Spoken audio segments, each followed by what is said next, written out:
I will not be pushed, filed, stamped, indexed, briefed, debriefed, or numbered. My life is my own.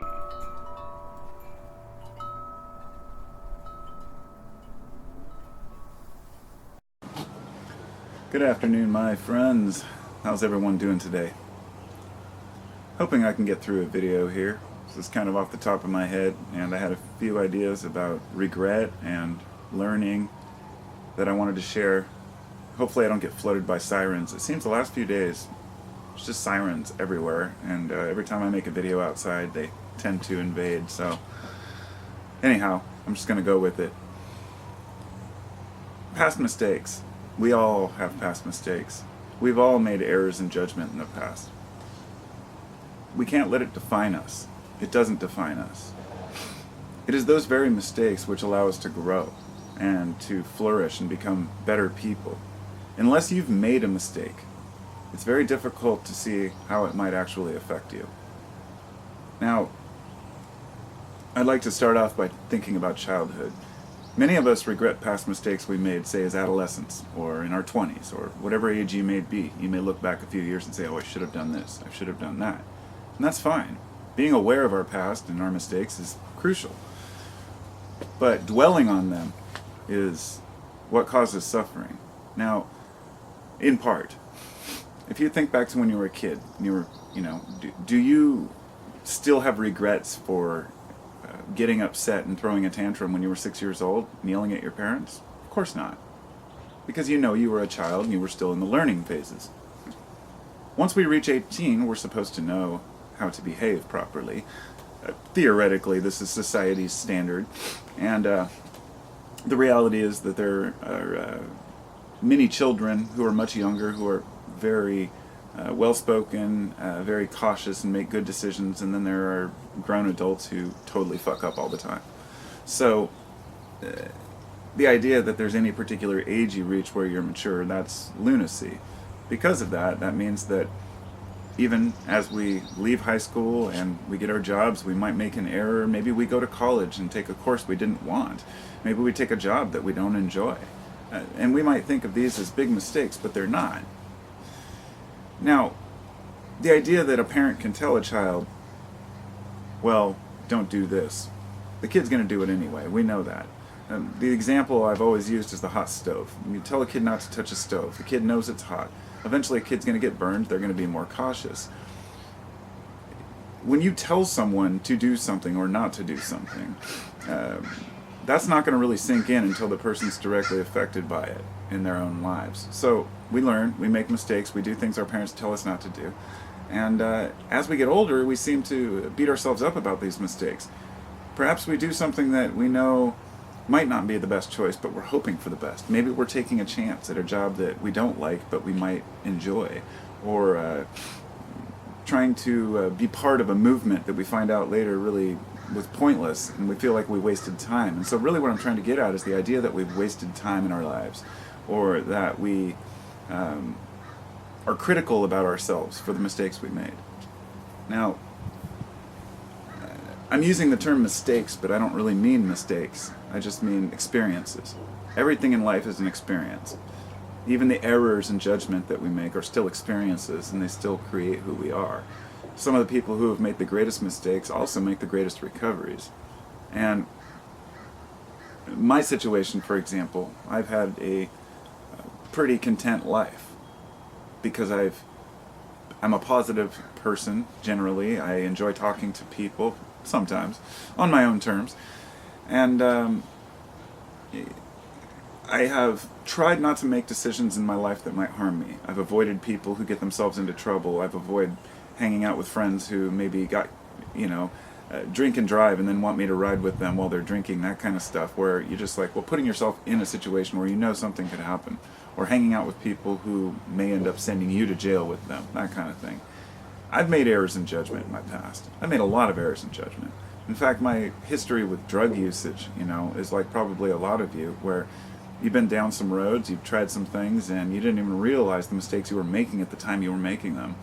And some of the harder drugs out there can be very welcoming when you're younger and you don't know any better. You haven't developed your brain capacity, your ability to see yourself. You see, as I get older, I learn more about myself every decade, and it's not just something that comes just with age. It's something that you actually have to work on, be consciously aware of. You have to always be aware of the fact that you're never done growing, that you're never done learning, that there's always some new experience to share. And I guess the message that I'm trying to share here is no self-pity, no victimization. You know, we shouldn't do that to ourselves because it only harms us. You know, if we put out this idea, you know, to the world that poor me, I've had a hard time and I've had a hard life, you know, it's kind of a protective measure for some people. It keeps their, you know, it's like their shell that they wear. But in reality, the best thing we can do is say, yeah, I screwed up and move on. You know, I've noticed this is very noticeable in people who wrong someone that they love, or say something mean to someone, or hurtful, or maybe in a fit of rage or anger, they lash out physically or mentally, and then they just refuse to apologize. These are some of the simplest mistakes that we make in life, is just harming someone else unintentionally. And see, these are mistakes that we can remedy. And I point that out because so many people don't. There are so many unapologetic people out there. And in fact, it seems like the more a person has underneath them, as far as power, prestige, the harder it is for them to admit fault and admit a mistake. I thought about this the other day, and I compared people to balloons. The more full of hot air they get, the thinner skinned they get, and the more likely they are to burst. It seems to be that there's more to protect. So when a person has a lot in life, it can be very overwhelming, and I'm talking about a lot of responsibilities, whether it be financial burden or a family burden, whatever it might be. But we all have burdens. This idea that some people are the victims in society and the rest of us are just fine is total lunacy. Some of us have just learned to deal, to cope with our mistakes and our past problems. I've fucked up, okay? I've made mistakes. I've done things that were stupid and I regret them. But I don't dwell on it. I don't blame other people for leading me astray. Just say, you know, and I think that's a big part of it. It's not playing a blame game. You know, I'm not saying, oh, it's the government's fault that we're stupid, or Hollywood's dumbing down society. Sure, all of this is maybe true, but they're also catering to the stupidity of society already. You know, what do we expect from people? We're still just creatures who have barely come out of the jungle, so to speak. I mean, I guess to learn who we are as individuals means to stop comparing ourselves to others. Stop comparing ourselves to the mistakes others have made or the successes of others have had. Because many people don't want to talk about their failures, but they're always ready to talk about how great their successes are. It's like I heard somebody point out the other day, I think it was George Carlin, said, isn't it funny how when, you know, somebody makes a goal or a shot in sports, they'll say, oh, Jesus helped me make that shot. But nobody ever says, oh, Jesus made me slip and miss that shot, or that, in other words, we want to attribute the good things that happen to us to a higher power, to a fate, to how it was meant to be.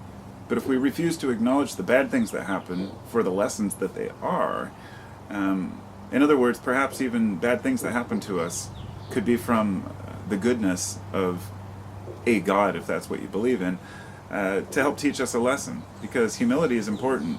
Getting our asses kicked is important. You know, when somebody starts talking shit to somebody and they get knocked out, I mean, a lot of people say, oh, that's violence, you know, that's not acceptable. But guess what? The person learns to respect the other person. I'm not saying it's right or wrong. I'm just saying in society, there are many different ways to deal with things. And when people make mistakes, they pay the price. So I'm not here to determine what's right or wrong or what any individual needs in their lives. I'm just expressing some of the ideas and thoughts that I've had. Letting mistakes go is important. And before I finish this video, I would like to point out that I think the most crucial aspect of that is not just letting your past errors go, but learning from them, of course, but also letting your gripes go, your grievances. If you cannot forgive and forget those who have wronged you, then you'll never be happy. You'll always have this thing in the back of your mind that's frustrated or angry with someone. There have been times in my life where people have wronged me in stupid ways, even slighted me with just language, and I felt it in my bones for days afterwards. Maybe 10 years ago, I had somebody that was harassing me online, and I let it get to me, and I kind of got into my meditational mind state, thought about this, and thought, okay, why am I letting other people's thoughts affect me? Let it go. And I worked on it for years, and now if a person says, I'll say a rude comment online or something, I respond and move on. I don't sit and dwell on it, because I don't have anything tied up in other people's bullshit opinions about things they don't know about me. You'll notice there's always people who use ad hominem attacks, and somebody's argument with me might be, oh, well, you're just some dumb stoner hippie, take another bong hit, that kind of stuff. And I'd be like, well, fuck you. It's not even worth the argument. It doesn't matter. I am who I am, and I live life the way I live it. So letting grievances go, those little slights that you may have, is important.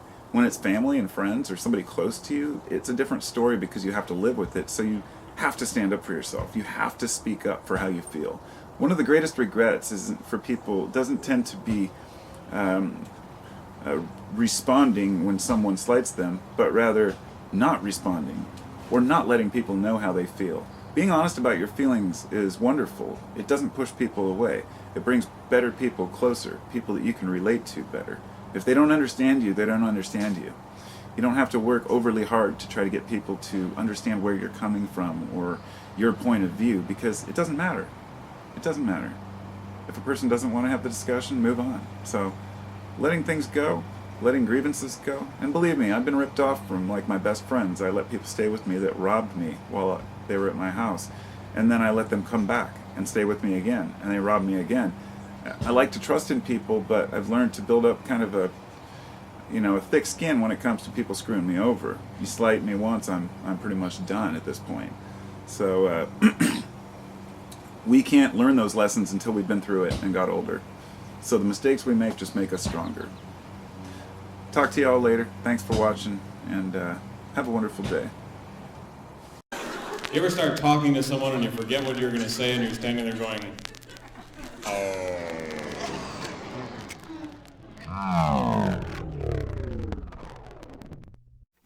Thanks for coming to Carpo's channel, yo.